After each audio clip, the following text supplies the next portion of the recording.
ಆತ್ಮೀಯರೇ ನಮಸ್ಕಾರ. ಈ ಹೊತ್ತು ನಾವು ಉತ್ತರ ಕನ್ನಡ ಜಿಲ್ಲೆಯ ಜೊಯ್ಡಾ ತಾಲೂಕಿನ ಉಳಿವಿ ಚನ್ನಬಸವೇಶ್ವರ ಬಗ್ಗೆ ತಿಳಿದುಕೊಳ್ಳೋಣ.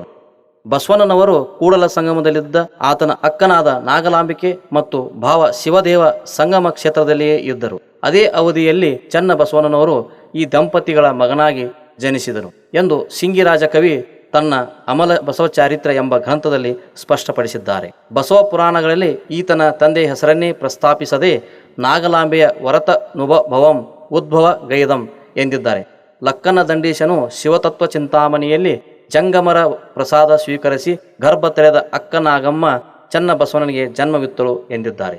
ಅನುಭವ ಮಂಟಪದಲ್ಲಿ ಚರ್ಚೆಯಾಗುತ್ತಿದ್ದ ಅನೇಕ ವಿಚಾರಗಳಿಗೆ, ಸಮಸ್ಯೆಗಳಿಗೆ ಮತ್ತು ಮಹಾಮನೆಯಲ್ಲಿ ಘಟಿಸುವ ಘಟನೆಗಳಿಗೆ ತನ್ನ ಉದಾತ್ತ ಚಿಂತನೆಗಳಿಂದ ಸೂಕ್ತ ಸಲಹೆ ಪರಿಹಾರಗಳನ್ನು ನೀಡುತ್ತಿದ್ದ ಸುಜ್ಞಾನಿ ಚನ್ನಬಸವಣ್ಣ ತನ್ನ ಉನ್ನತ ಜ್ಞಾನಾನುಭವದ ಅಮೂಲ್ಯ ನುಡಿಗಳಿಂದ ಮಹತ್ವದ ಬೆಳಕಿನ ದಾರಿ ತೋರಿಸಿದ್ದಾನೆ. ಶರಣ ಸಮೂಹದಲ್ಲಿ ಅತ್ಯಂತ ಕಿರಿಯ ವಯಸ್ಕರಾದರೂ ತತ್ವಜ್ಞಾನುಭವದಲ್ಲಿ ಉನ್ನತ ಶರಣನೆನಿಸಿದ್ದಾರೆ.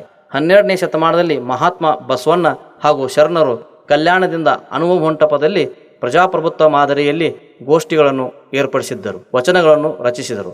ಸಾಮಾಜಿಕ, ಸಾಹಿತ್ಯಿಕ ಹಾಗೂ ಧಾರ್ಮಿಕ ಕ್ರಾಂತಿಯನ್ನು ಮಾಡಿದ ಆ ವಚನಗಳು ಕನ್ನಡ ಸಾಹಿತ್ಯದ ಚಿನ್ನದ ಬೆಳಕು. ಇಂತಹ ಸಾಹಿತ್ಯವು ಪಟ್ಟಭದ್ರ ಹಿತಾಸಕ್ತಿಗಳ ಆಕ್ರೋಶಕ್ಕೆ ಒಳಗಾಯಿತು. ಬಸವಣ್ಣ ಮತ್ತು ಶರಣರು ಸಮಾಜೋದ್ಧಾರದ ಕಾರ್ಯ ಸಹಿಸದ ಕುತಂತ್ರಿಗಳಿಂದ ಮನನೊಂದ ಬಸವಣ್ಣನವರು ಮಂತ್ರಿ ಸ್ಥಾನ ತ್ಯಾಗ ಮಾಡಿ ಕೂಡಲ ಸಂಗಮಕ್ಕೆ ತೆರಳಿದರು. ಅಧಿಕಾರ ಪಡೆದ ಕುತಂತ್ರಿಗಳಿಂದ ಅಂತರ್ಜಾತೀಯ ವಿವಾಹಕ್ಕೆ ಕಾರಣರಾದ ಹರಳೆಯ ಮಧುವರಸರ ಏಳುಹೋಟಿ ನಡೆಯಿತು. ಬಿಜ್ಜಳನು ತನ್ನ ಮಗ ಸೋವಿದೇವನನ್ನು ಯುವರಾಜನನ್ನಾಗಿ ಮಾಡುತ್ತಾನೆ. ಇದನ್ನು ಸಹಿಸದ ಬಿಜ್ಜಳನ ತಮ್ಮ ಮಲ್ಲಿಕಾರ್ಜುನ ಮತ್ತು ಬಳ್ಳಿಗಾಮೆಯ ದಂಡನಾಯಕ ಕಸಪಯ್ಯ ಮುಂತಾದವರಿಂದ ಬಿಜ್ಜಳನ ಕೊಲೆಯಾಯಿತು. ಶರಣರ ಎದುರಿನಲ್ಲಿ ಕೊಲೆ ನಡೆಯುತ್ತದೆ. ಇದಕ್ಕೆ ಶರಣರೇ ಕಾರಣವೆಂದು ಅಪಪ್ರಚಾರವಾಗಿ ಶರಣರ ಮೇಲೆ ಸೈನಿಕರಿಂದ ಮತ್ತು ಪುರೋಹಿತ ವರ್ಗದಿಂದ ಹಲ್ಲೆ ನಡೆಯಿತು. ಸೋವಿದೇವನ ಸಲಹೆಯಂತೆ ಸಂದರ್ಭ ಅರಿತ ಶರಣರು ವಚನಗಳ ರಕ್ಷಣೆಗಾಗಿ ಕಲ್ಯಾಣ ತೊರೆಯುವ ನಿರ್ಧಾರ ಮಾಡುತ್ತಾರೆ.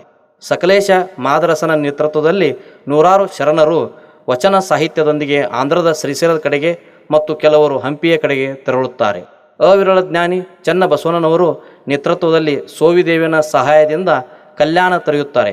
ಆತ್ಮರಕ್ಷಣೆಯಾಗಿ ಬೆನ್ನಟ್ಟಿದ ಸೈನಿಕರ ಜೊತೆ ಹೋರಾಡುತ್ತಾ ಮೊದಲು ಸೊಲ್ಲಾಪುರಕ್ಕೆ ಹೋಗುತ್ತಾರೆ. ನಂತರ ನಾನಾ ಮಾರ್ಗಗಳ ಮೂಲಕ ಉಳಿವಿಯ ದುರ್ಗಮ ಕಾಡಿನತ್ತ ಪ್ರಯಾಣ ಬೆಳೆಸಿದರು. ಏಕೆಂದರೆ ಉಳಿವಿಯು ಬಿಜ್ಜಳನ ತಾಯಿಯ ತಂಗಿ ಮೈಲಾಳದೇವಿ ಮತ್ತು ಅವಳ ಮಗ ಪರಮಾಡಿಯ ವಶದಲ್ಲಿತ್ತು ಮತ್ತು ಅಲ್ಲಿ ರಾಜಾಶ್ರಯ ದೊರೆಯಿತು.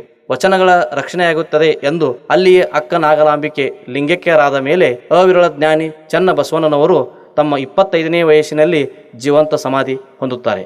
ಅಲ್ಲಿಯೇ ಈಗಿರುವ ದೇವಾಲಯ ಕಟ್ಟಲ್ಪಟ್ಟಿದೆ. ಇದು ಈಗ ಭಕ್ತಾದಿಗಳ ಪವಿತ್ರ ತಾಣವಾಗಿದೆ. ಧನ್ಯವಾದಗಳು.